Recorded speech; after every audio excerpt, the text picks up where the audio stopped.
If you think you need urgent medical help, NHS 111 will assess you and direct you to the most suitable NHS service for your medical needs.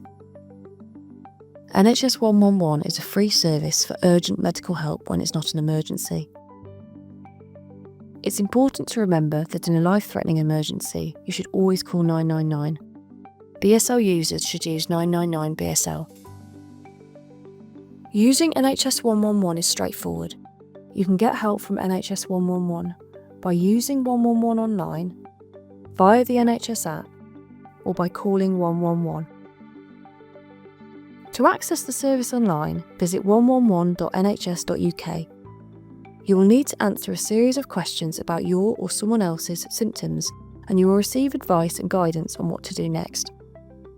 Depending on your symptoms, you may be offered a callback from a healthcare professional, such as a nurse, doctor, or paramedic.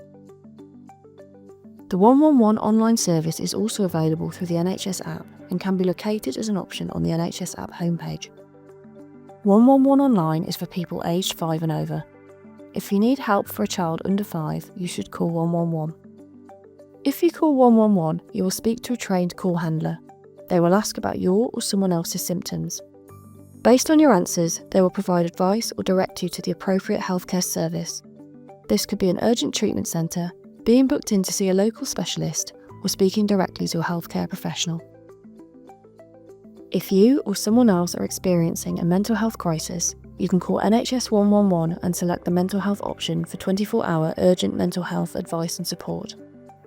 There are other ways to contact 111 if you have hearing loss or require a BSL interpreter. If you need help in another language that is not BSL, you can call 111 and ask for an interpreter. Remember, if you need urgent medical help but you're not sure where to go, use 111 to get assessed and directed to the right place for you. Go online, use the NHS app, or call 111.